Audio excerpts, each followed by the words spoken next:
रायगढ़ जिला स्थानीय काशीपुर ब्लॉक स्थित मां माणिकेश्वरी मंदिर रायगढ़ जिलार कला साहित्य संस्कृति एवं परंपरा गणपर्व चैती 2025 महा आडंबर शुभारंभ हो जाइछि।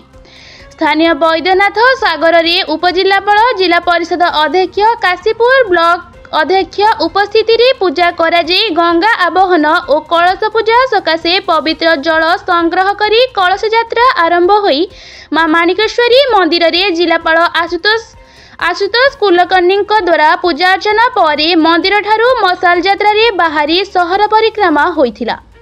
ब्लॉक पड़िया चैती मंडप ठारे पहुंची काशीपुर ब्लॉक स्तरीय चैती प्रारंभिक कार्यक्रमटी को समस्त अतिथि द्वारा दीप प्रज्वलन करी आरंभ करा जायथिला। परे मंचासीन अतिथिगण द्वारा चैती 2025 रो पोस्टर उन्मोचन करा जायथिला। तापरे परे उपजिलापाल रायगढ़ स्वागत भाषण प्रदान करथिले।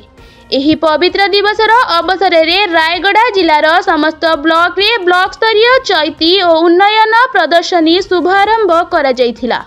जिला स्तरीय चैती 2025 चलित मास 26/12/2025 तारीख ठारू 30/12/2025 तारीख पर्यंत रायगढ़ GCD हाईस्कूल पड़िया ठारे अनुष्ठित हेबो।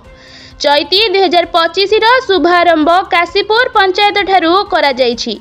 एही कार्यक्रम अवसर रे जिलापाल रायगढ़ विधायक श्रीजुक्त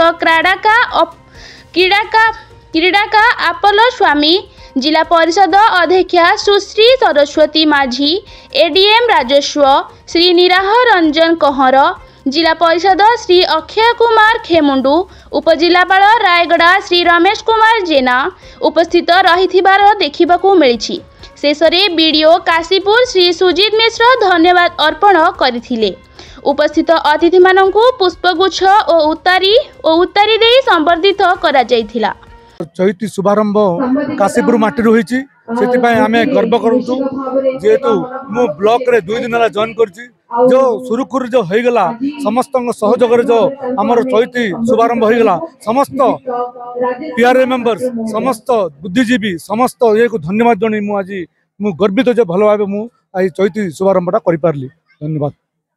जिला प्रशासन को धन्यवाद ज्ञापन करी, कारण मोर निर्वाचन मंडल रू आज जो शहीदपीठ पवित्र माटी काशीपुर माँ माणिकेश्वर मंदिर रू जो आज्ञामाल नहीं कि आज तो आरंभ शुभारंभ है चैती एवं सारा 11टी ब्लॉक रे चैती सरला परे जेतिके आमर आदिवासी परंपरा लोकायत प्रतिभा मान को ए मंच आह्वान करुच्ची। जो मानकर प्रतिभा अच्छी से माने ये परिवेशन करी जिला राज्य एवं देश रे तार प्रतिभा को देखेबा आपण मानक माध्यम देखेबा बोलिक ए मंचटी तैयारी होईची एवं आज ही शुभ आरंभ होईची माँ माणिकेश्वर मंदिर आज्ञामाल एवं आज तो आरंभ होची चैती एवं 26 टू 30 जिला चैती हम से समस्त को आम आह्वान करुचु। आम जिलावासी मान को समस्ते से आसबे एवं चैती को उपभोग करेंगे बोलिक आम समस्त आह्वान कलु एवं निश्चित भाव में काशीपुर माटी बहुत बढ़िया होती आज चैती। मु धन्यवाद ज्ञापन करी आम जिला प्रशासन को। एठिरू ही पवित्र शैवपीठ माँ माणिकेश्वर मंदिर आज्ञामाल जाइए एवं एठू ठीक भाव सब ठीक ठाक हम एवं आम समस्त धूमधाम पालन करूँ।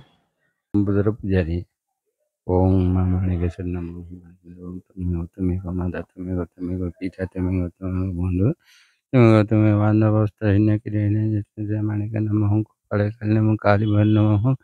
कालिका दक्षिण काली पंचमुखी काली माँ ठाकुर साधवानी बनारवानी गोकुलामुखी बटगर नमते नमते मागो नमते कालिका नमते नमते मागो नमते भीमला नमते नमते मागो नमते सरला नमते नमते मागो नमते हिंगुला नमते नमते मागो नमहर चंडी चामुंडी माँ दुर्गा देवी खंड खबर खाइले मुंड माले घेनलु खड़ खबर धरलु शंख चक्र माँ सबुठू तांकर हृदपिंड माँ एठी रही पाद रही रामपुर सामुर रे मुंड रही भैनपाटना रे हृदपिंड रही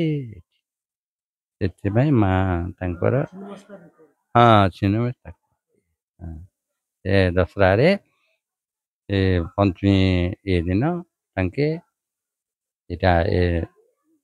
अमावास्या बासी आदा खाई करी माँ मुंड बसब ताकू दशहरा दिन विसर्जन हो तांके रहिबे तांकर सब ये प्रसिद्ध है मोर मंदिर ही करता आमर जीजे बापा माने काम करते जीजे बापा माने काम करबार आम बड़ बापा माने काम कले बड़ बापा माने चली गले बड़ बापा जमी चली गले कोका माने काम कले कोका मध्य चली गले कोका माने चली गला एबे आमे तार मते 18 खंडे हला रायगड़ारू आशुतोष कुमार पट्टनायक रिपोर्ट संघर्ष टीवी।